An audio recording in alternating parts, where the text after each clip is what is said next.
I'm just a sinking ship, and you're just a pair of lips that I've lost in the moment. All I want is for you to come back. Now I'm caught in the middle of life, and I need you to survive.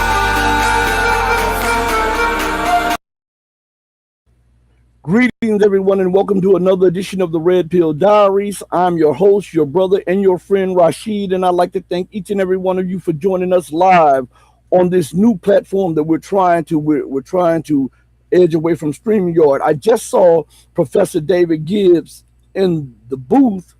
I just don't see him on the screen again at this moment. So, Professor, if you're here, try to enter the booth again, and I'll click on it because this is new technology, and I'm trying to navigate my way. And I'm just going to be honest with you. When it comes to technology, I'm dumb as a brick. So I'm teaching myself, and my son is teaching me. So if you would use the link again and try to come in, and because I can't see where you are at this moment. But I'd like to thank each and every one of you for joining me on the most powerful platform for truth, bar none, on God's green earth. This is your platform for education, elevation, and edification. This is the Red Pill Diaries. And today's show is live with Professor David Gibbs. Hopefully he will, let me see if I can bring him in. Let me see if I can, okay. Oh, there we are. Add to stream. Add to stream. All right, you can see me? Yes, I can see you now. How are you doing, sir? I'm good, yes. Sorry about that. The problem was on my end, by the way, not on yours. Okay. I wouldn't know because, as I said before to everybody that's watching, if it's not for my son, if it wasn't for my son, I wouldn't know how to navigate this technology, period. So I want to thank you. I want to take the time out right now to thank you for joining me on my platform.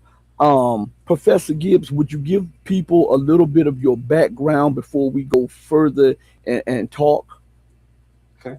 Well, I'm a professor at University of Arizona, a professor of history. Well, actually, my degree is in political science. I published on a lot of different things. I started out as an Africanist. I published on Central Africa for a long time. Then I published in Eastern Europe. I've written a book on Yugoslavia. I've written a lot about Afghanistan over the years, and I just published a book last year on wealth inequality in the United States, on the history of wealth inequality in the United States and the causes of it. Okay. So since we're on this, and we're seeing the growth in the wealth inequality and the gap, do you believe that the U.S. takes military expenditures too far when they talk about national security, and they forget the man, the woman, the child that's at home? Because you cannot have national security if your home is lacking food, water, and shelter. Right? I mean, if you're lacking that at home. This is the classic trade-off you have between guns and butter. And if you spend more on guns, you'll have less to spend on butter. The public, generally speaking, of course, prefers butter. Why would they want guns? But elites in the United States since 1945 have focused very heavily on guns. And it has come out of the pockets of ordinary people to a significant degree, and in a lot of different ways. First of all, there's, of course, just the issue that there'll be less money to spend on social programs, things like education, healthcare, and the like, if you spend it on overseas bases, aircraft carriers, and intervention.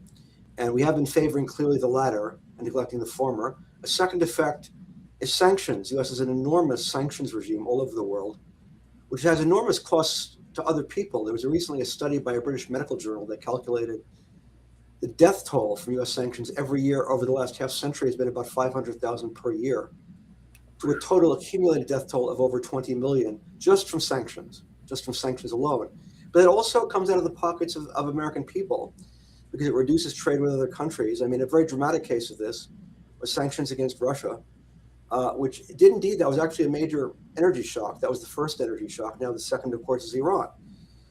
Now we're seeing a very dramatic effect on living standards, because the result of this war against Iran has been the shutoff of trade with the Persian Gulf, the source of about 20% of world energy, a significant amount of its fertilizer.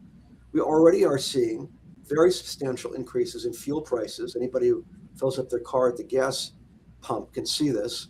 The next shoe to drop will be food. Food prices will escalate because agriculture is one of the most energy dependent sectors, including because most fertilizers are petroleum based.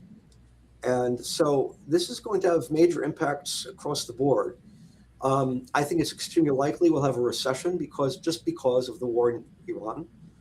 And it could be a very deep recession, and who knows, it could result in a depression. I mean, the fact is, the financial sector is very vulnerable because we deregulated the financial sector in the 70s and 80s.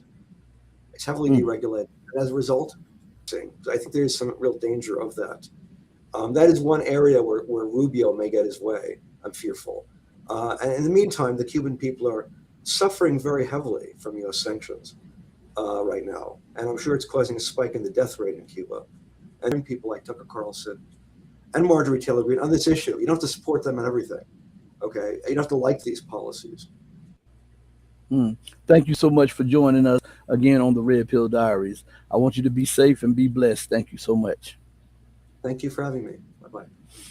Bye-bye. Everybody listen.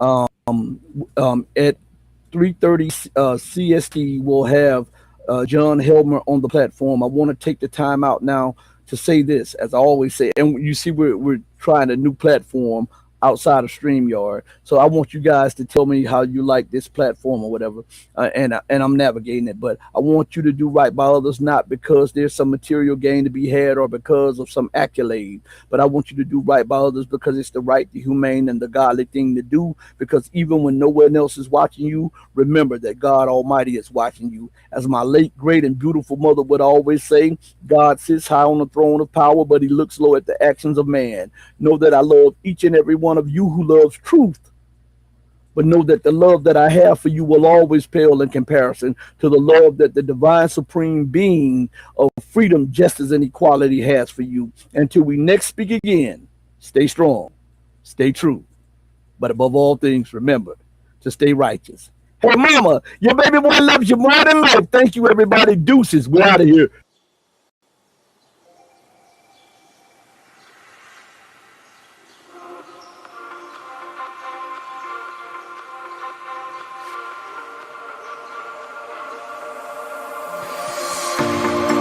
Told you to walk away. That was my first and last mistake. I'm blue without your face. But what can I do?